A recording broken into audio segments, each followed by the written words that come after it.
O Senhor esteja convosco.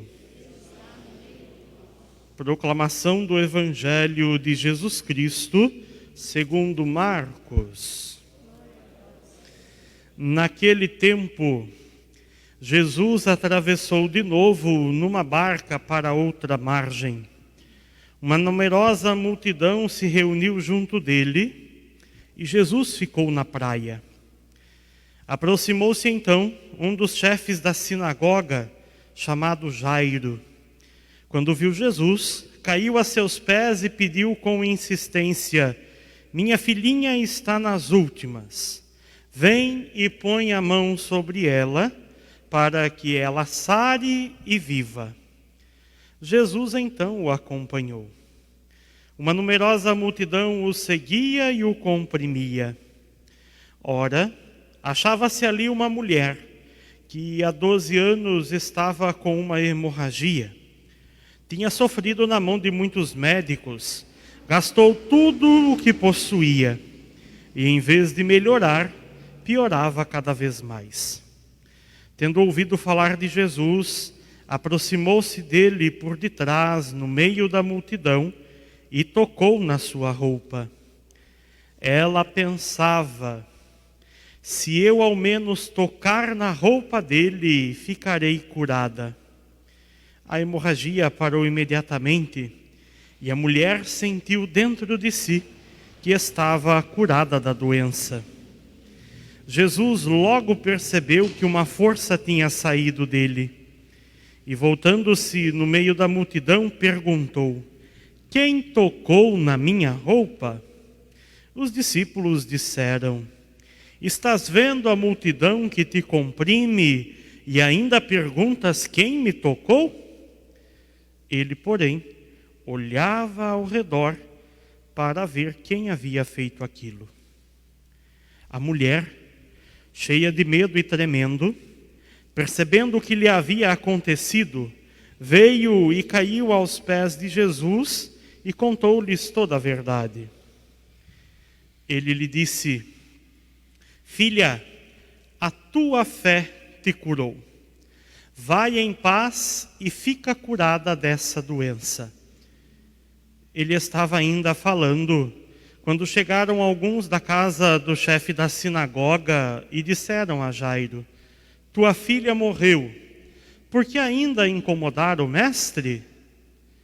Jesus ouviu a notícia e disse ao chefe da sinagoga: "Não tenhas medo, basta ter fé."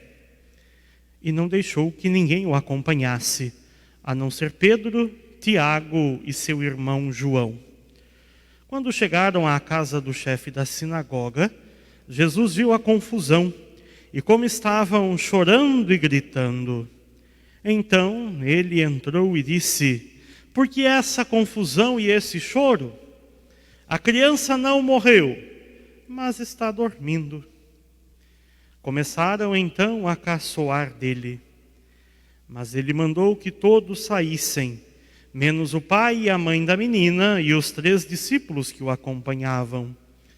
Depois entraram no quarto onde estava a criança. Jesus pegou na mão da menina e disse: "Talita cum", que quer dizer: "Menina, levanta-te." Ela levantou-se e imediatamente começou a andar, pois tinha 12 anos. E todos ficaram admirados. Ele recomendou com insistência que ninguém ficasse sabendo daquilo e mandou dar de comer à menina. Palavra da salvação. Pode sentar-se, meu irmão, minha irmã. Meus caros irmãos, na leitura primeira desta Santa Missa do livro da Sabedoria, nós escutamos do autor sagrado: Deus criou o homem para a imortalidade e o fez à imagem de sua própria natureza. Nós fomos feitos por Deus, criados pelo seu amor que não tem fim, marcados pela nossa fragilidade, mas criados para a vida eterna.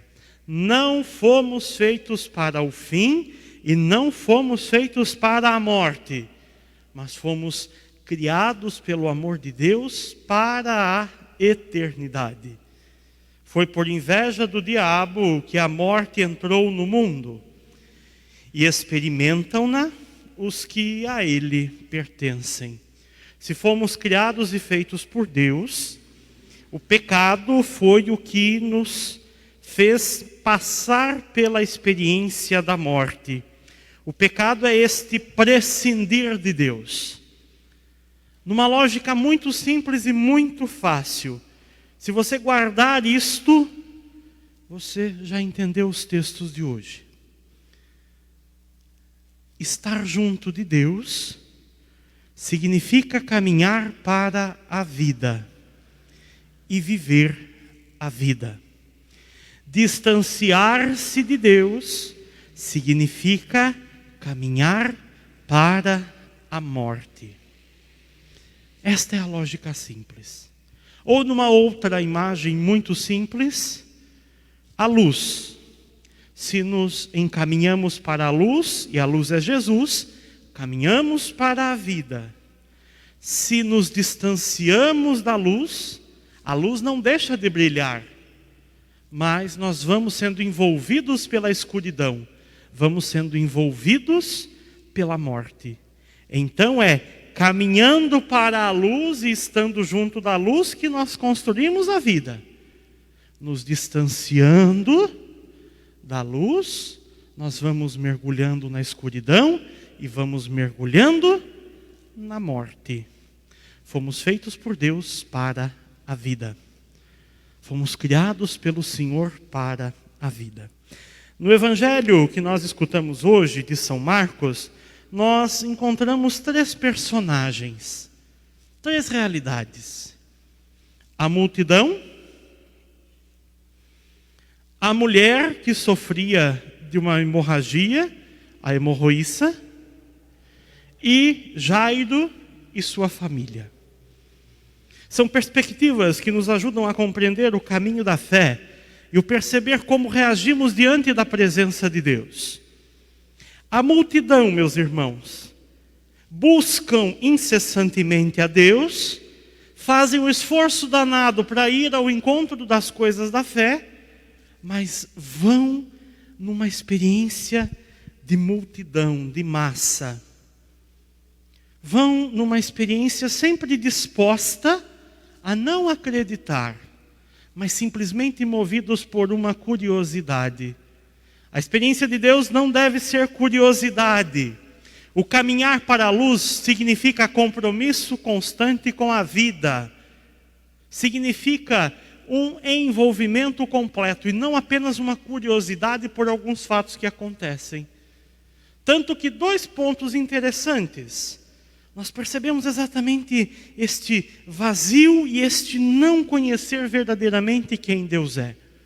O primeiro deles, quando Jesus pergunta quem lhe tocou, a multidão que se alvoroça, inclusive chega a dizer através dos discípulos que caminhavam com Jesus, que estavam próximos de Jesus, que eram formados na escola de Jesus, mas quanta gente te cerca? Estavam muito próximos, mas muito distantes ao mesmo tempo. Vir à igreja participar da missa não significa proximidade com Deus. Comungar, escutar a palavra de Deus, confessar-se, rezar, não necessariamente significa intimidade e proximidade com Deus. Muitos estavam em torno, mas não entraram em contato verdadeiramente com o Senhor. Outro ponto da multidão, na casa de Jairo, aquela gritaria e aquele barulho todo diante daquilo que acreditavam ser a morte da menina. Minha gente, cuidado com os excessos de barulho. A experiência da fé não é barulhenta, a experiência da fé é silenciosa.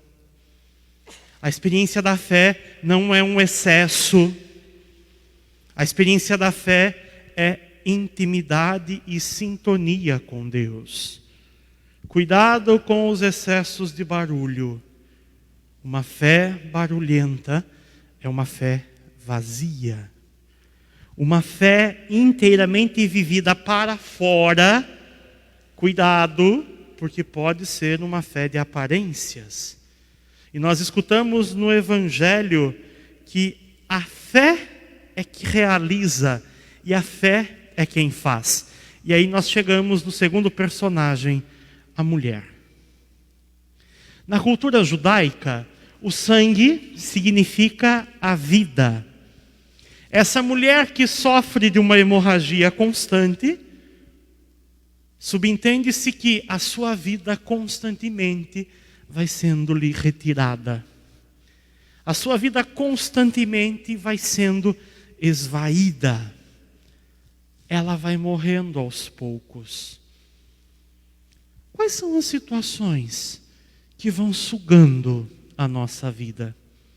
Quais são as hemorragias, os vazios, as lacunas, os buracos que existem em nós e que vão sugando a nossa força de viver?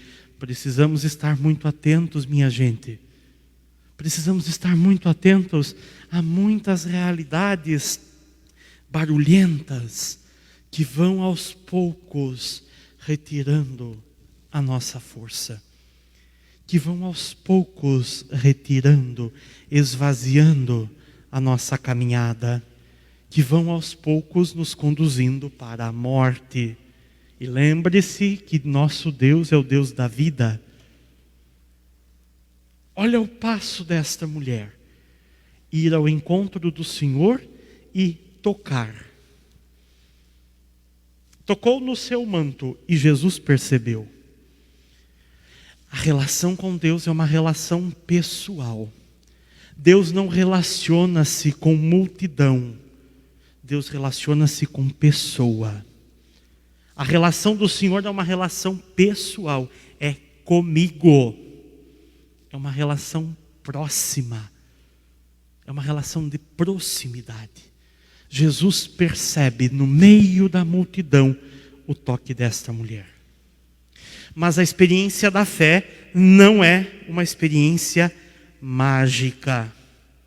Não foi o toque da mulher que fez com que a cura acontecesse.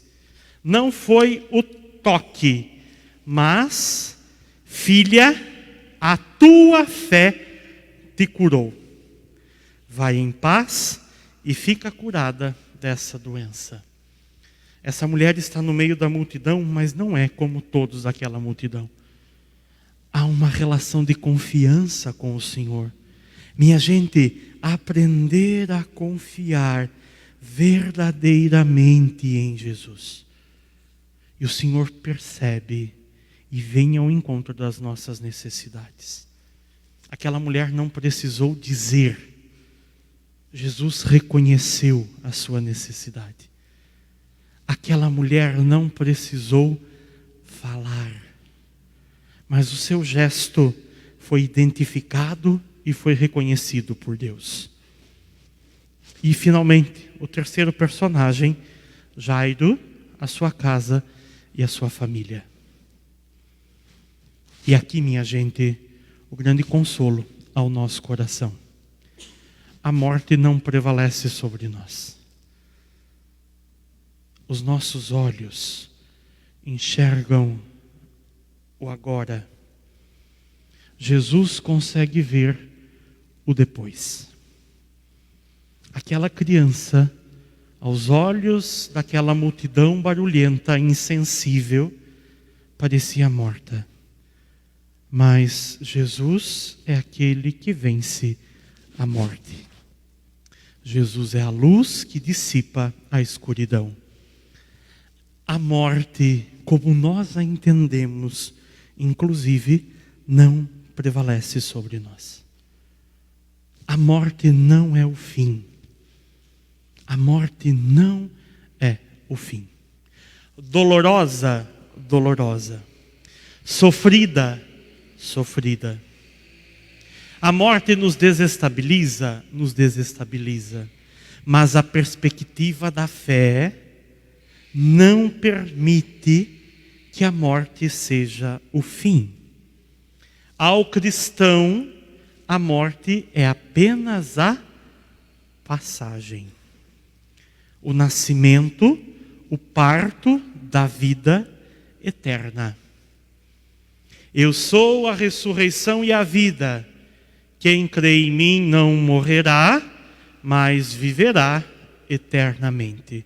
A fé em Deus é o segredo para continuar vivendo. Não temos por que temer a morte. Os nossos corpos, marcados pela fragilidade deste tempo, chegam ao fim da sua caminhada.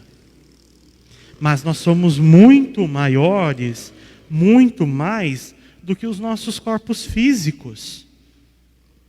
Vamos muito além disso. Nós não somos apenas o nosso corpo. Quantas pessoas, às vezes, por algum processo de adoecimento, passa por uma necessidade de amputação? Parte dos seus membros, parte do seu corpo é retirada. Aquela pessoa teve um pedaço de si enquanto pessoa retirado? Não. Apenas uma parte do seu corpo. Mas ela continua. Nós continuamos, nós vamos além. Lembre-se, nós somos eternos. Nós somos eternos. E a morte é apenas a passagem para a eternidade. A morte é a passagem para este encontro definitivo com Deus. Eu já falei isso nas missas que rezei nesse final de semana e vou falar de novo para você. O costume que a tradição monástica tem em relação à morte é algo muito interessante. Vivenciei isso várias vezes na nossa abadia de Santa Cruz, em Itaporanga, de Nossa Senhora de Santa Cruz. Logo depois do sepultamento, os monges, quando voltam, sepultam o irmão que faleceu no cemitério da abadia. Quando retornam para casa, a próxima refeição é uma refeição festiva. Logo depois do sepultamento, a próxima refeição é uma refeição festiva. A primeira vez que vi isso, fiquei um pouco incomodado e não entendi o sentido. Mas como é que pode festejar? É uma festa ao estilo dos monges, é óbvio. Monge é comedido, não é é uma festa ao estilo monástico. Eu falei, mas irmãos, como é que vocês podem fazer festa quando sepultaram alguém? Quando sepultaram um daqueles que viveu tantos anos com vocês aqui dentro do mosteiro? E aí, um deles, é muito simples. Nós não estamos celebrando a morte, nós estamos celebrando a vida. Este nosso irmão que foi sepultado agora, encontrou-se definitivamente com Deus. Fez o seu encontro definitivo com o Senhor. Estamos tristes, sem dúvida alguma, porque não o teremos mais conosco. Mas não podemos ser egoístas a tal ponto de querer que Ele permaneça sempre conosco. Ele fez a sua passagem, aquilo que Ele sempre buscou. Durante todos esses anos que viveu nesse mosteiro, Ele agora encontrou. Nós acreditamos que Ele está junto de Jesus. Então nós temos motivo para celebrar. Nós temos motivo para nos alegrar. Porque o nosso irmão já não sofre mais e já está agora junto do Mestre, que ele sempre buscou a vida inteira. A morte não é o fim. A morte é a passagem para a vida eterna. Mas padre, e essa dor que fica no coração? E essa dor pela ausência? Nós temos sofrido tanto agora, padre. Olha quantas pessoas nos estão sendo tiradas por esta pandemia. Quantas pessoas estão morrendo. Isso nos causa uma tristeza muito grande, padre. Sem dúvida alguma, porque nós amamos. E quando a gente ama, ficar longe é difícil. Mas o amor também é generoso. Se não for generoso, não é amor. O amor é generoso. sentimos tristeza, o nosso coração sofre por não estarmos mais juntos, mas ficamos em paz e alegres, porque sabemos que aquele que nós amamos está bem. Sabemos que aquele que nós amamos é acolhido pela misericórdia infinita de Deus. A este Deus que é o Deus da vida e que é o Deus do amor. Padre, como é que nós temos certeza de que Ele está junto de Deus? Nós não temos certeza, nós temos fé. A fé não é certeza. A fé é confiança. A fé é confiança. Nós acreditamos. Depositamos a nossa certeza em Deus. Somos marcados pela fraqueza e pelo pecado e Deus sabe disso. Mas somos acolhidos pelo amor misericordioso e generoso de nosso Senhor. E nós sabemos isso. Então nós ficamos em paz, acreditando e confiando na ressurreição e nas palavras do próprio Jesus. Eu sou a ressurreição e a vida, digo novamente, quem crê em mim não morrerá, mas viverá eternamente. E acreditamos também naquela oração que eu quero acreditar que nós rezamos todos os dias. Santa Maria, Mãe de Deus, rogai por nós pecadores, agora e na hora da nossa morte. Amém. Não resta espaço para o medo. Ao homem e à mulher de fé, não resta espaço para o medo, mas para a confiança na promessa de Jesus e na súplica cotidiana a Nossa Senhora. Santa Maria, Mãe de Deus, rogai por nós pecadores, agora e na hora da nossa morte. Amém. Que Deus nos ajude, que nós caminhemos ao encontro da vida, ao encontro da luz, que é Cristo Jesus. Louvado seja nosso Senhor Jesus Cristo.